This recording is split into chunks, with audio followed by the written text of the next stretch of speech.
Some people, they never wake up. Life just didn't hit them hard enough. Other people, they make a huge mess of things, and that's what wakes them up. There are two types of unconscious suffering I keep noticing. One is obvious: addiction, chaos, bad choices, regret, burned bridges, pain you can't hide. The other one looks normal: routine, comfort, social approval, fitting in, doing what you're told, never stopping long enough to ask if any of it is real.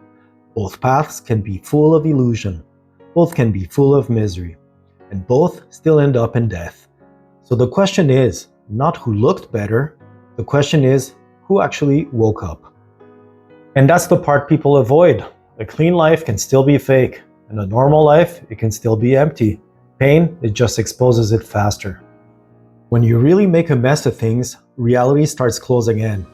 You run out of excuses, you run out of people to blame, you run out of places to hide. And if you don't die there, if you actually survive that kind of collapse, something can open in you. You stop repeating stuff that you heard from other people. You stop pretending you're fine. You start seeing cause and effect for what it is. Start seeing what your choices actually cost. And that's what happened with me. The story stopped working. I just had to face myself. And that cut deep. Natural law, it doesn't care about your image. It doesn't care how good you look at talking. It doesn't care how much trauma you have or how convincing your excuses sound. It responds to truth. It responds to choice. Lie to yourself and you suffer. Betray your conscience and you suffer. Ignore truth long enough and truth comes back as a consequence. That's why the hard path can wake people up faster, because eventually consequence gets louder than ego. A lot of normal people aren't okay. They just hide it better. Their pain looks cleaner, but pain, it's still pain. A person can do everything the world told them to do and still be completely asleep. Wake up, work, buy things, fit in, stay distracted. Say the same things, believe what you're told. Stay busy enough to never hear your own inner voice. That path, it looks safe. That path looks stable. That path gets rewarded. But that doesn't mean it's true. That doesn't mean it's alive. And that doesn't mean it's aligned. Now, I'm not saying that to judge. I'm not impressed by normal anymore. A lot of people look stable, but they're not really free. People who survive their own destruction can end up carrying something different. Not because pain makes you special, it doesn't. Pain breaks people too. But if pain doesn't kill you, and if you get honest, it can burn away a lot of illusion. It can teach humility. It can teach discernment. It can teach consequence. And it can teach you that every choice plants a seed, and sooner or later, you eat what you planted. The hard path, it humbled me. It showed me my blind spots. It showed me my ego. It changed how I see life. This is why I see it through the natural law lens. Because awakening, it isn't just pain, and it's not just emotion. Awakening is finally seeing reality clearly, seeing that life is built on principle. Truth has consequences. Deception has consequences. Courage has consequences. Cowardice has consequences. Self-respect has consequences. Self-betrayal has consequences. Society can normalize dysfunction all day long. That still doesn't cancel the law. Some broken people get wiser. Some just get bitter. The difference is honesty. Honesty kills the ego. Once you've seen how low unconsciousness can take you, discipline starts to feel different. It stops being about image. It stops being about looking strong. It becomes protection. Protection for your mind. Protection for your soul. Protection against becoming that version of yourself again. Awareness without discipline fades, but awareness with discipline becomes power. I don't mean power over people. I mean power over yourself, over your impulses, over your self-destruction. And that's the gift hidden in surviving your own mess.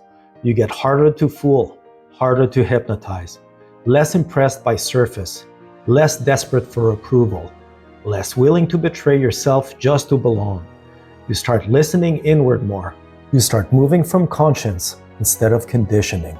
And once that shift happens, life changes fast. For me, truth, it mattered more than comfort. Comfort kept me asleep. Truth hurt, but truth, it helped me. Based on my own life, I can say this much.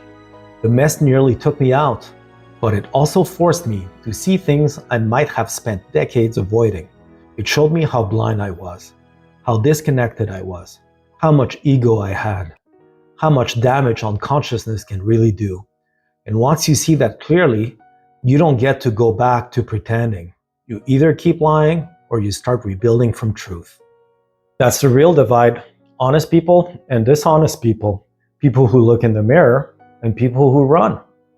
The generic life can be just as unconscious as the self-destructive one. It just hides better. One person numbs with chaos. Another person numbs with conformity. One crashes loudly. The other disappears quietly into routine.